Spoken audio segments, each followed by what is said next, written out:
Hello students, welcome to the channel English with Ansh. मैं हूं अंश।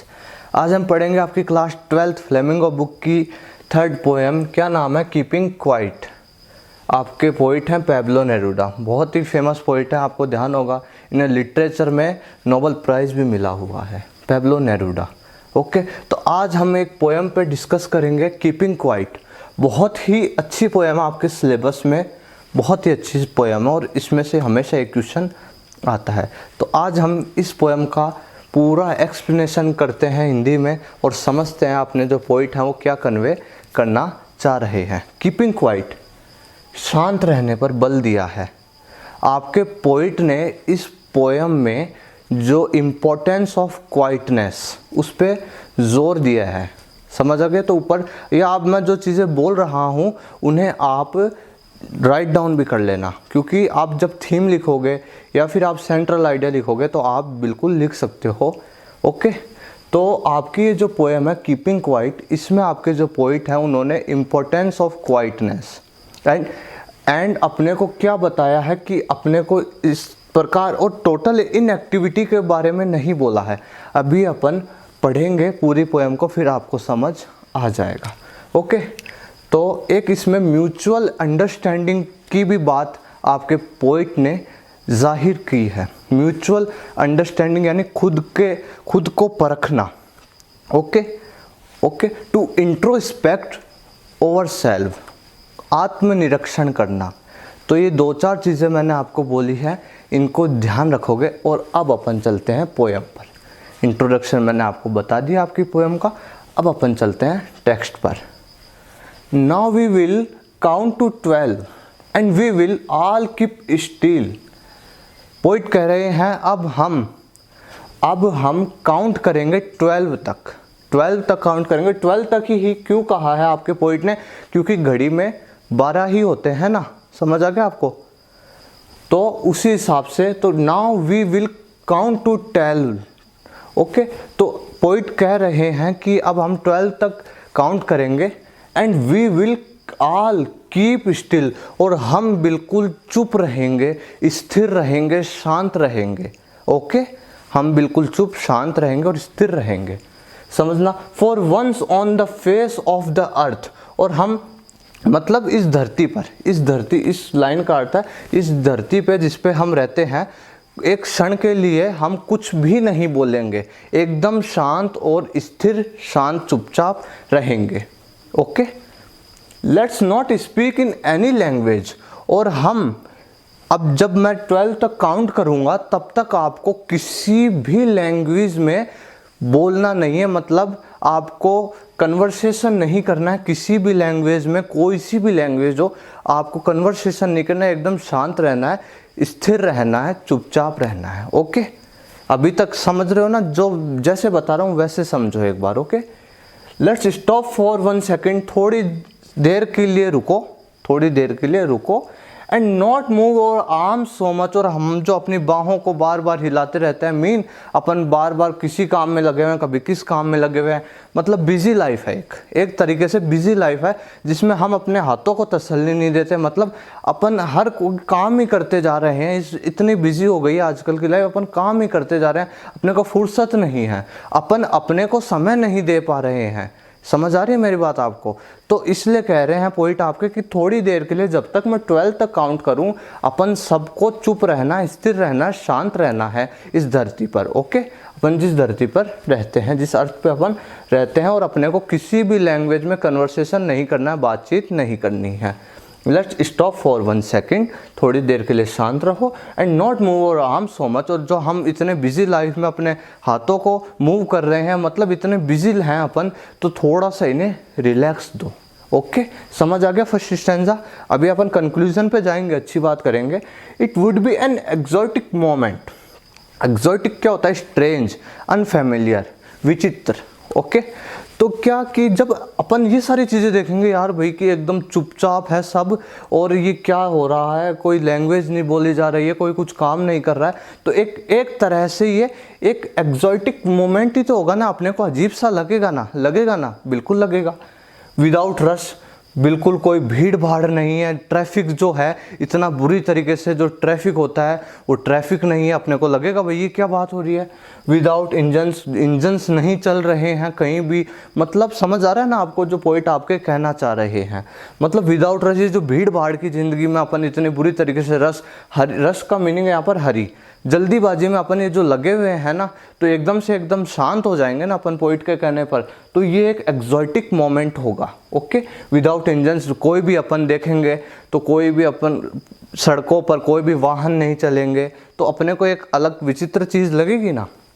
We would all be together in a sudden strangeness, और हम ऐसे जब ये सारी चीज़ें घटित हो रही होंगी ना एकदम शांत स्थिर, और फिर आपको एक अलग तरीके का विचित्र माहौल लगेगा पूरा कि यार ये क्या हो रहा है ना। और we would all be together, और ऐसे टाइम पे हम सब एक साथ होंगे इन ए सडन स्ट्रेंजनेस, और इस अजीब सी दुनिया में, अजीब सी दुनिया मतलब ये जो माहौल क्रिएट होगा ना जब अपन ये सारी चीज़ें एक बार के लिए रोक देंगे, तो जो ये माहौल क्रिएट होगा ना उसमें अपन एक साथ कैसे किस तरीके से देखेंगे अपने आप को। ये आपका सेकंड स्टैंजा। थर्ड पे चलते हैं। Fisherman in the cold sea would not harm whales, जो फिशरमैन है, जो मछुआरे हैं, जो सी पे जाकर समुद्र के किनारे जाकर जो वेल जो मछली होती है उसका शिकार करते हैं ना, वो वुड नॉट हार्म वेल्स, उन्हें पीड़ित ना करें। अभी समझेंगे अपन, पहले हिंदी करते हैं। And the man gathering salt, और वह व्यक्ति जो नमक को इकट्ठा करता है, would look at his hands hurt hands. Okay, और वो जो नमक को इकट्ठा करने वाला व्यक्ति है वो अपने हाथों को एक बार जो जिस प्रकार से उसके हाथों की स्थिति हो रही है ना उसे देखे। लिटरल मीनिंग पे चले अब अपन चलते हैं। चलो, फिशरमैन है जो ये मछुआरे हैं अपने स्वार्थ के लिए, क्योंकि देखो व्हेल जो मछली होती है ना वो काफ़ी विनम्र होती है, उसको किसी चीज़ का मतलब वो ना तो किसी चीज़ को क्षति पहुंचाती है ना वो किसी प्रकार का असंतुलन करती है। तो ये जो फिशरमैन है, ये जो मछुआरे हैं, ये समुद्र के किनारे जाकर ये मछलियों को पकड़ते हैं, है ना। तो व्हेल को पकड़ते हैं और उसे हार्म करते हैं, मतलब अपने स्वार्थ के लिए उसे बेचते हैं, जो भी करते हैं। तो वो एक बार ये जो काम कर रहे हैं ना उसे रोक दें, उसे रोक दें। एंड जो ये जो मैन गैदरिंग साल्ट, और ये जो नमक को इकट्ठा करने वाले लोग हैं, जो नमक को इकट्ठा करते हैं ना, उनके जो हाथ होते हैं ना पूरी तरीके से फट जाते हैं, जगह जगह से छिल जाते हैं, खून आने लगता है। तो would look at his hurt hands. Okay, तो वो व्यक्ति भी एक बार अपने काम को रोके और अपने जो इतने बुरी तरीके से अपने हाथों की स्थिति हो गई है ना उन पे ज़रा गौर करे कि मैं किस लालसा से लगातार लगा हुआ हूँ, मैं पैसे कमाने के चक्रों में मैं सारे दिन लगा रहता हूँ। फिशरमैन भी अपने स्वार्थों की पूर्ति के लिए ये वेल्स को हार्म करता है। तो ये सारी जो चीज़ें हैं ना ये आपके पोइट ने इनको पॉइंट करके कही है। ओके, तो फर्स्ट स्टैंजा में ध्यान से सुनना आप कि अपन जब चुप होंगे ना, अब मैं आपको लिटरल मीनिंग बताता हूँ। It would be an exotic movement. अब आपको समझ आ गई होगी जो कहानी है ना इस पोएम की, कि पोएट अपने को चुप करना चाह रहे हैं, पोइट अपने को बिल्कुल स्थिर रहने के लिए बोल रहे हैं, पोइट हमारे को कुछ भी नहीं करने के लिए बोल रहे हैं। जो लोग अपने जो सेल्फिश हैं, जो अपना धंधा चला रहे हैं कैसे भी, उनको रोकने के लिए उनका प्रयास कर रहे हैं, उनको बोल रहे हैं कि थोड़ी देर तुम रुको। तो ये चीज़ अभी कहानी क्रिएट हुई ना आपके अंदर। मैं सारा कंक्लूजन एक साथ बताऊंगा आपको जॉइंट करके। पहले अपन थोड़ा सा हिंदी पढ़ लेते हैं पोएम की। Those who prepare green Wars, और वह व्यक्ति जो ग्रीन वॉर्स की तैयारी, ग्रीन वॉर्स कौन से होते हैं?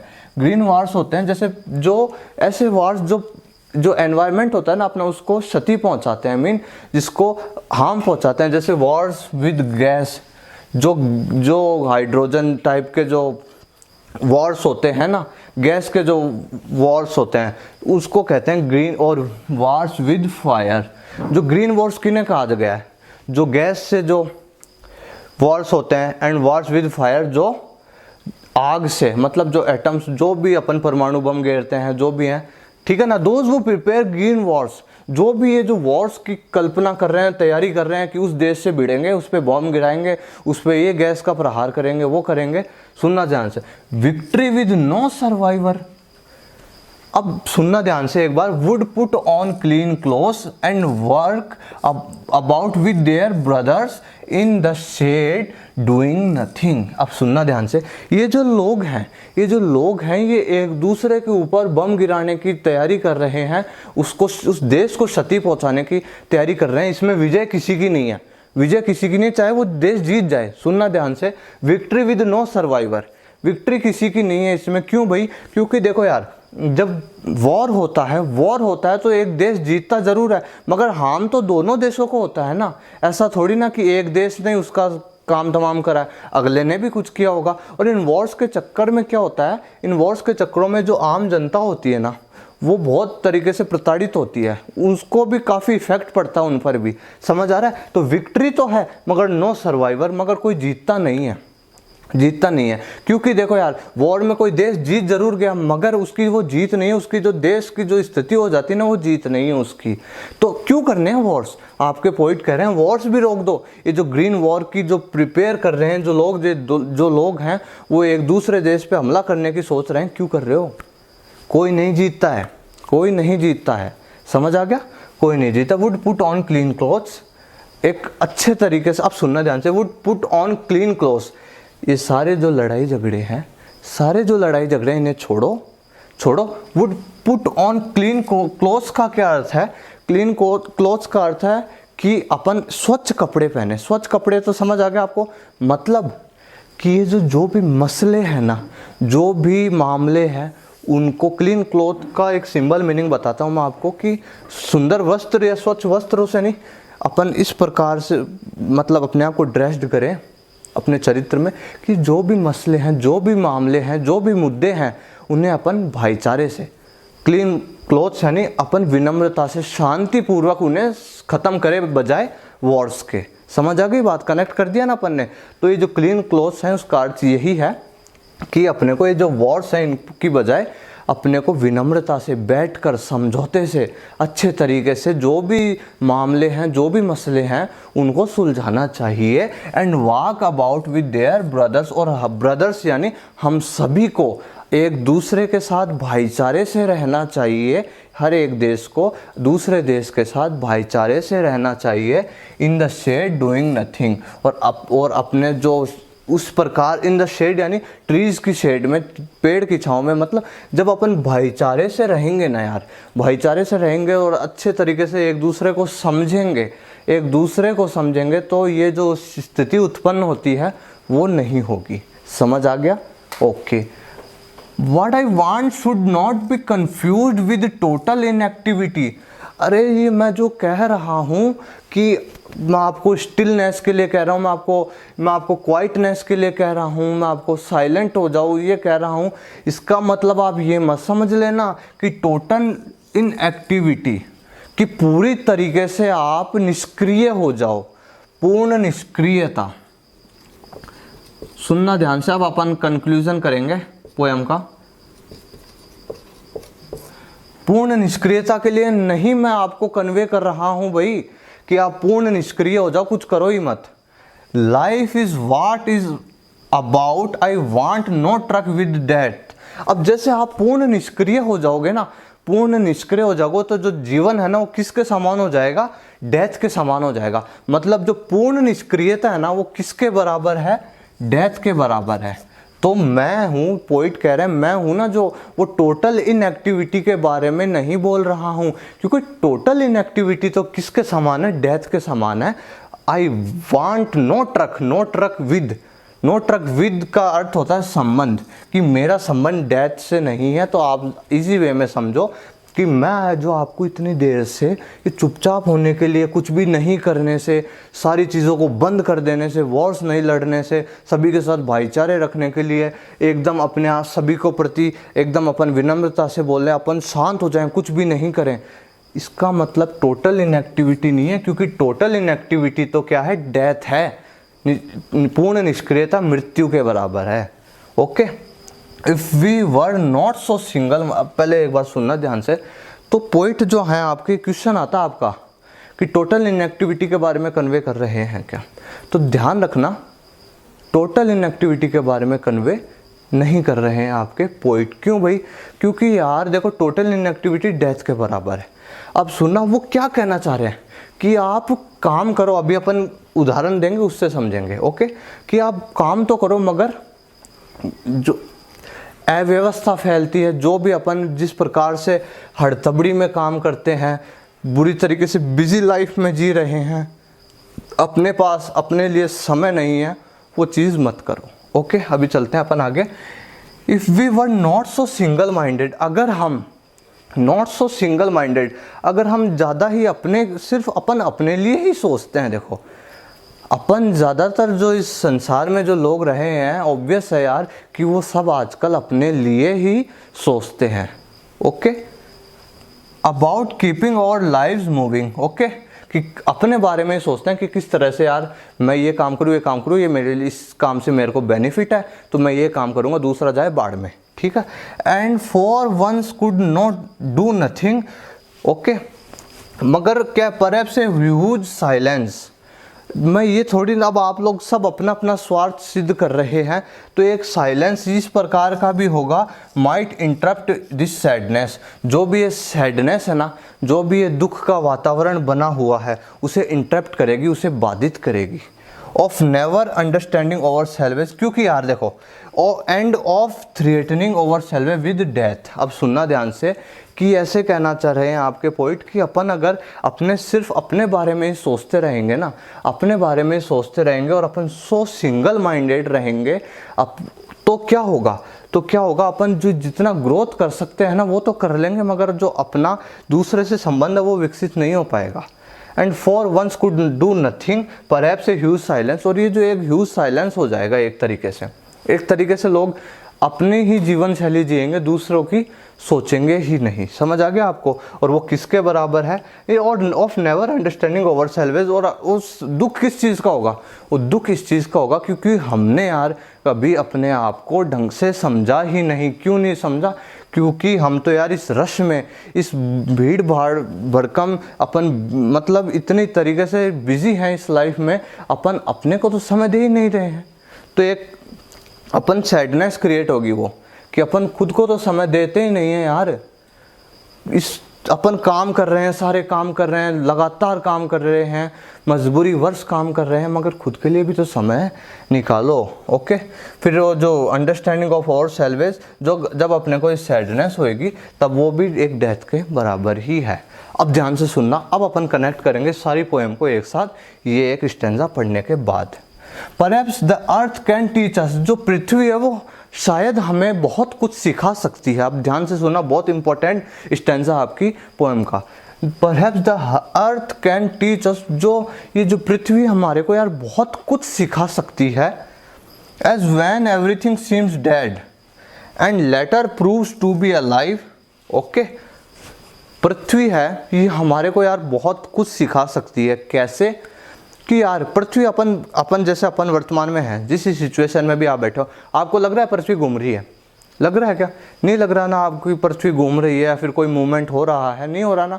मगर देखो, as when everything seems dead, अपने को क्या लग रही है कि पृथ्वी भी जो है वो स्थिर है, शांत है, ओके। मगर वो टोटल इनएक्टिव नहीं है, वो पूर्ण निष्क्रिय नहीं है। And later proves to be alive, और हमें ये बाद में पता चलता है कि यार पृथ्वी भी जिंदा है। एक एग्जांपल देता हूँ, फिर समझोगे क्या। जिस प्रकार से पतझड़ ऋतु में जो सारे जो पेड़ के जो पत्ते होते हैं ना, वो झड़ जाते हैं, तो ऐसा लगता है कि यार बंजर सा समा हो गया है, बंजर सी चीज़ें लगने लग जाती है। फिर समझ आ गया ना। तो एक इस प्रकार का लगता है कि यार पृथ्वी ही मतलब मर गई है। समझ आ गया आपको? मगर वो पतझड़ वाली जो ऋतु है, उसमें क्या होता है? उसमें होता है पृथ्वी अपने को सीम्स डेड, अपने को मरी हुई तो प्रतीत होती है, मगर वो डेड नहीं है, वो मृत्यु नहीं हुई है उसकी। क्यों? जब वसंत ऋतु आती है तो उसमें जब पेड़ हैं वो इतने खिलखिलाते हैं, इतने हरियाली होती है उनमें, आप देखते हैं ये चीज़ कि पतझड़ में तो पूरी ही तरीके से डाउन हो जाती है, और वसंत ऋतु आने में कितना हरा भरा माहौल हो जाता है, खिल जाता है।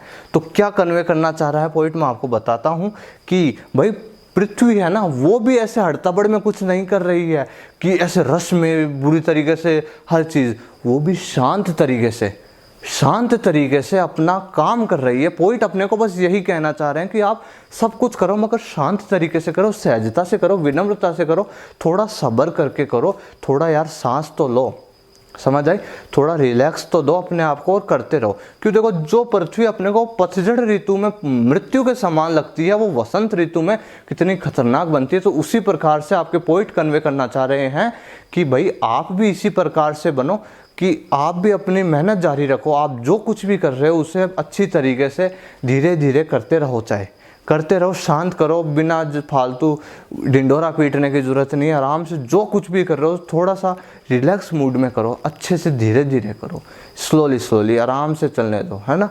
फिर क्या होगा, जब टाइम आएगा तो टाइम आएगा जो आपकी जो कुछ भी कर रहे हो वो आपका उसका बेनिफिट मिलेगा आपको। जिस प्रकार से तो अपन the earth can teach us, पृथ्वी हमें बहुत कुछ सिखा सकती है। तो वो ये एग्जाम्पल मैंने आपको दिया कि जो पृथ्वी पतझड़ में ऐसी लगती है और वसंत में क्या रूप दिखाती है अपना, समझ आ गया, समझ आया ना आपको। तो वही चीज़ है कि अपन भी अपने शांत तरीके से, ऐसे नहीं पूरी तरीके अपने, ये कह रहे हैं ना, and not move your arm so much, अपने हाथों को ही मत हिलाओ, स्टॉप फॉर 1 सेकेंड, अब चुप हो जाओ, शांत हो जाओ थोड़ी देर के लिए। Let's not speak in any language, किसी भी लैंग्वेज में मत बोलो, ठीक है ना।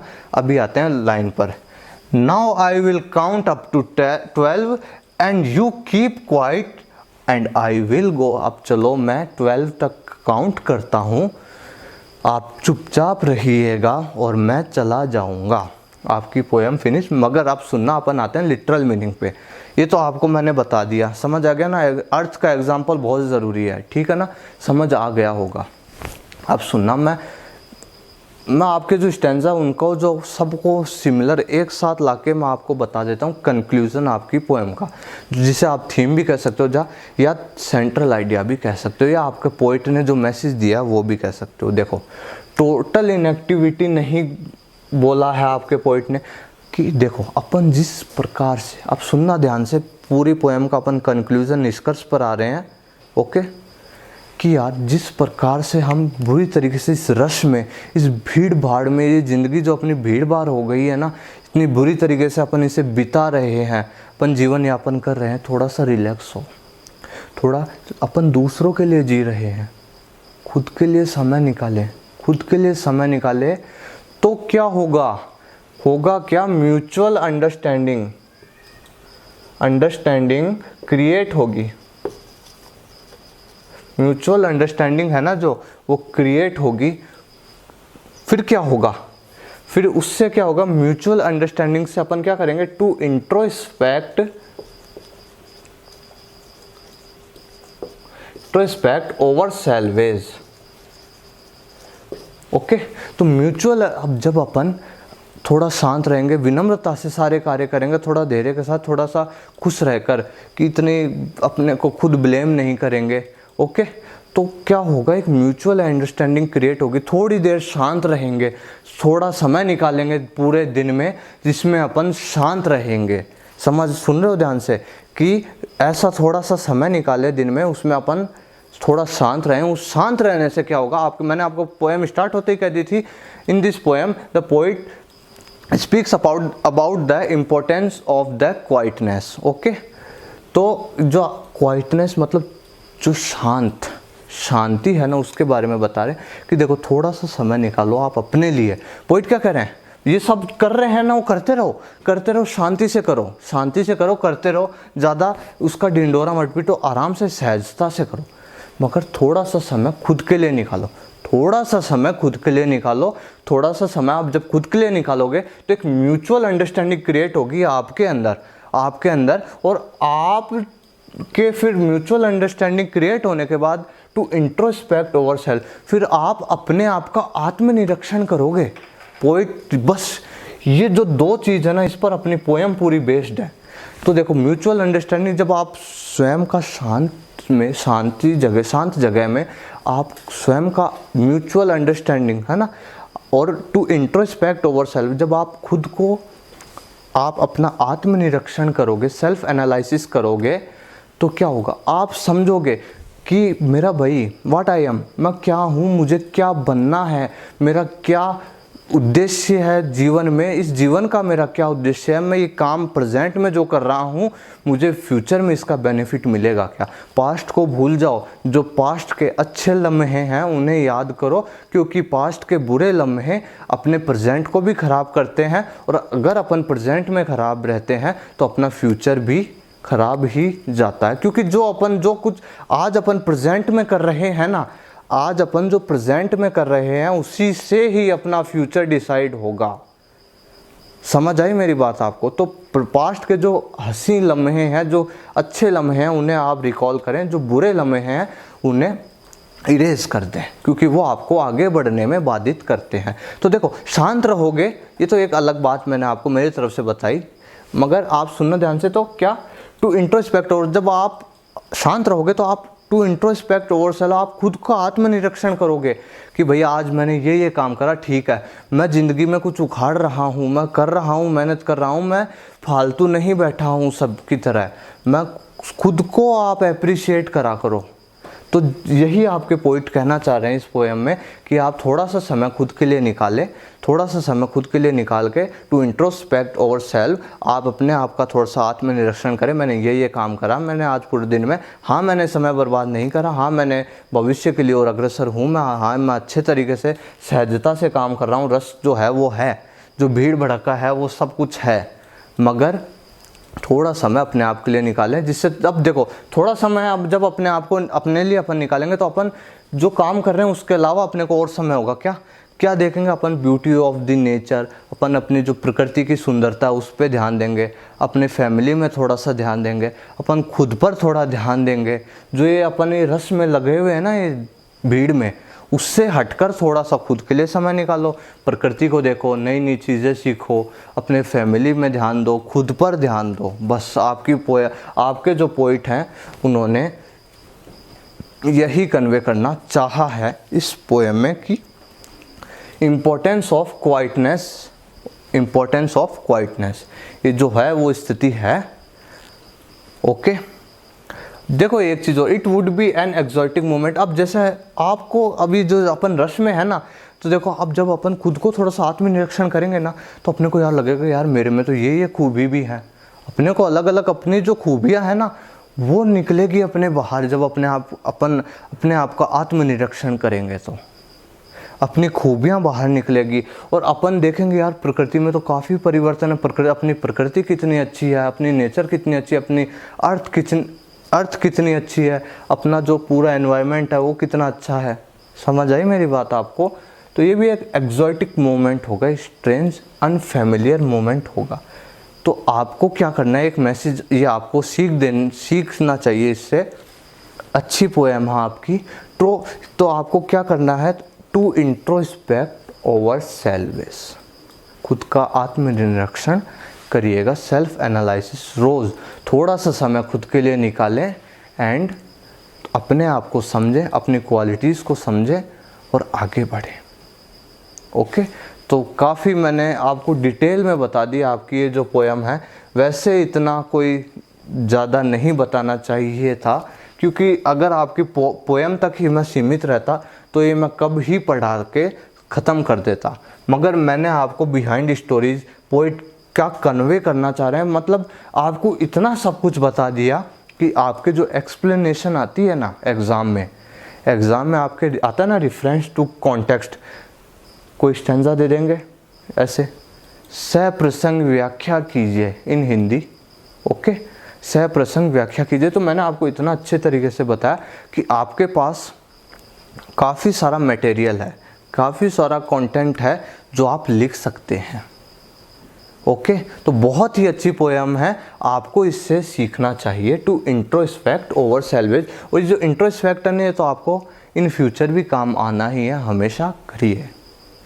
तो फिनिश करते हैं अपनी पोएम को। बहुत अच्छी तरीके से मैंने आपको ये जो पोएम है इसको कन्वे करा, बहुत अच्छी तरीके से आपको जो पोइट एक्सप्रेस करना चाह रहे हैं अपन उस पॉइंट तक आए, और मैंने आपको ये पोएम एक्सप्रेस करी अच्छे वे में, इजी तरीके से, जिससे आप आराम से समझ जाएं। ओके, नेक्स्ट वीडियो में मिलूँगा मैं आपको नेक्स्ट इसके क्वेश्चन आंसर्स के साथ। ओके, एंड आपको ये जो वीडियो है इससे आपको सीख लेनी चाहिए। ओके, एंड लाइक करें वीडियो को, शेयर करें अपने 12th के साथियों के साथ, एंड सब्सक्राइब करें चैनल को। Thank you very much.